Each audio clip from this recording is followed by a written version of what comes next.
నెల్లూరు నగరంలోని స్థానిక పొగతోటలో గల స్టార్ స్పెషాలిటీ హాస్పిటల్లో ఉచిత మోకాళ్ల వ్యాధుల అవగాహన కార్యక్రమ శిబిరం నిర్వహించారు. ఈ సందర్భంగా ప్రముఖులు ఎముకలు కీళ్ల వ్యాధుల నిపుణులు డాక్టర్ శివశంకర్ రెడ్డి మాట్లాడుతూ ప్రస్తుత మనిషి జీవనశైలి విధానంలో చాలా మార్పులు వచ్చాయని, చాలా వరకు అనారోగ్యాలకు ఈ మార్పులు కారణంగా మారుతున్నాయన్నారు. వయసుతో సంబంధం లేకుండా మోకాళ్ల సమస్యలతో బాధపడుతున్న వారి సంఖ్య ఎక్కువగా ఉందన్నారు. ఈ మోకాళ్ల నొప్పులతో బాధపడే వారి సంఖ్య మగవాళ్ల కన్నా ఆడవారిలోనే ఎక్కువగా ఉన్నాయన్నారు. తాను చాలా మందికి మోకాళ్ల మార్పిడి శస్త్రచికిత్స చేశానని, ఈ అవగాహన శిబిరంలో మోకాళ్ల నొప్పులు ఎందుకు వస్తాయో వివరించారు.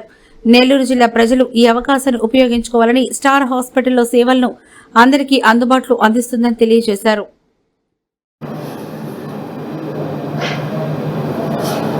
Hello, good morning. My name is Dr. Shivashankar Reddy, Senior Consultant Orthopedic Surgeon in Star Hospital, Nellore. Today I am going to discuss about a topic, knee osteoarthritis. అసలు knee osteoarthritis అంటే ఏంది? మోకాల్లో గుజ్జు అరుగుదల అవ్వడాన్ని ఆస్టియోఆర్థరైటిస్ అంటారు. అది మోకాల్లో ఎక్కువగా వచ్చేదానికి ఛాన్స్ ఉంటుంది కాబట్టి ఆ టాపిక్ గురించి మనం డిస్కస్ చేస్తున్నాము. మోకాలు అరుగుదల ఎందుకు వస్తుంది, ఏ ఏజ్లో వస్తుంది అనేది చాలా ఇంపార్టెంట్. మోకాల అరుగుదల రావడానికి గల రిస్క్ ఫ్యాక్టర్స్ తీసుకుంటే అందులో జెనెటిక్గా రావచ్చు, అంటే ఇంట్లో వాళ్ళకు ముందు జనరేషన్లో ఉన్న వాళ్ళకు రావడం వలన కూడా రావచ్చు ఒకటి. తర్వాత ఏజ్ 40-45 ఇయర్స్ తర్వాత జాయింట్ మీద రిపిటేటివ్ స్ట్రెస్ అవ్వడం వలన కూడా రావచ్చు. తర్వాత ఒబేసిటీ ఉండడం వలన రావచ్చు. ఫీమేల్స్లో ఎక్కువగా వస్తుంది మేల్స్తో కంపేర్ చేస్తే. ఇంకా అంటే యూరిక్ యాసిడ్ లెవెల్స్ ఎక్కువ ఉన్నా కానీ, రుమటాయిడ్ ఆర్థరైటిస్ ఉన్న వాళ్ళకు కూడా రావచ్చు అన్నమాట. ఓకే, ఇందులో స్టేజెస్ తీసుకుంటే అంటే సిమ్టమ్స్, క్లినికల్ ప్రెజెంటేషన్ ఎలా ఉంటుంది, తర్వాత స్టేజెస్, ట్రీట్మెంట్ గురించి డిస్కస్ చేద్దాము.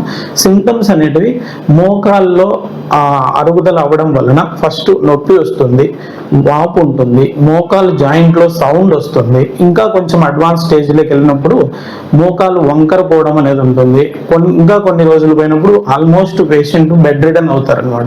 సో ఇంత లెవెల్ ఆఫ్ డిఫికల్టీస్ ఉంటాయన్నమాట. ఇది తర్వాత స్టేజెస్ తీసుకుంటే mild, moderate, severe and very severe, advanced osteoarthritis అని ఉంటాయన్నమాట.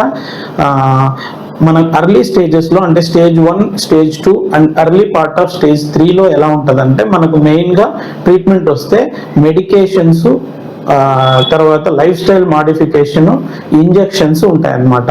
మెడికేషన్స్ నార్మల్ పెయిన్ కిల్లర్స్ ఇవి ఉంటాయన్నమాట. తర్వాత గుజ్జు పెరగడానికి ఉన్న టాబ్లెట్స్ ఉంటాయి, మెడికేషన్స్. అవి ఎర్లీ పార్ట్ ఆఫ్ ది ఆస్టియోఆర్థరైటిస్లో మనం యూజ్ చేసుకోవచ్చు. తర్వాత లైఫ్ స్టైల్ మాడిఫికేషన్ అనేది మెయిన్ ఇంపార్టెంట్ అనమాట. లైఫ్ స్టైల్ మాడిఫికేషన్ అంటే ఏంది అంటే, ఇప్పుడు వెయిట్ ఎక్కువగా ఉన్న పర్సన్ వెయిట్ తగ్గడం, ఎక్కువగా వాకింగ్ చేసే పర్సన్ కొంచెం వాకింగ్ తగ్గించుకోవడం, తర్వాత మనము ఇండియన్ టాయిలెట్ ఎక్కువ యూజ్ చేస్తాం, దాని వలన కూడా మోకాల మీద స్ట్రెస్ ఎక్కువ పడుతుంది అనమాట. దాని వలన అరుగుదల అయ్యేదానికి ఛాన్స్ ఉంటుంది. తర్వాత మనకు మోకాల్లో లైక్ స్టెప్స్ ఎక్కడం వలన 4 times మోకాల మీద ఎక్కువ ప్రెషర్ పడుతుంది. దాని వలన కూడా గుజ్జు డ్యామేజ్ అయ్యేదానికి ఛాన్స్ ఎక్కువ ఉంటుంది. సో ఈ కింద ఇండియన్ టాయిలెట్లో కూర్చోవడము, మోకాళ్ళు మెట్లు ఎక్కడము, ఇవన్నీ మనము తగ్గించుకోవడంలో మనం దాంతోపాటు కొంచెం క్వాడ్రిసెప్స్ స్ట్రెంథనింగ్ ఎక్సర్సైజెస్, మోకాల్లో ఉన్న కండరాలని స్ట్రెంథెన్ చేసుకోవడం వలన ఆర్థరైటిస్ అనేది ఫాస్ట్గా డెవలప్ అవ్వకుండా ఉంటుంది.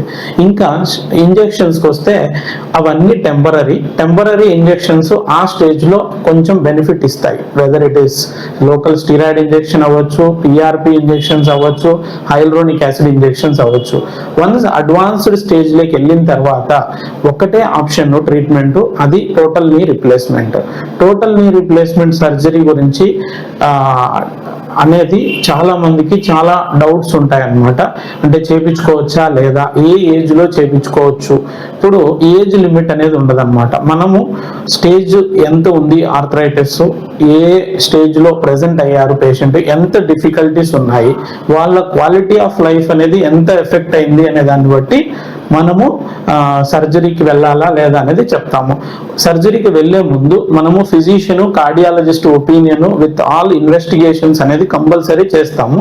రిస్క్ ఎంత ఉంటుంది అనేది చూస్తాము, ఎందుకంటే ఇది quality surgery, it is not a life saving surgery. Okay, మోకాళ్ళ మార్పిడి అంటే ఎంత ఖర్చులో చేయొచ్చు, ఎందుకు కొంతమంది కొంచెం తక్కువ అమౌంట్కే చేస్తారు, కార్పొరేట్స్ లో ఎక్కువ అమౌంట్ చేస్తారు, ఎందుకు ఈ డౌట్స్ ఉంటాయి అంటే it depends on the implant, it depends on quality of care అన్నమాట. సో దాన్ని బట్టి ట్రీట్మెంట్స్ ఉంటాయి. ఓకే,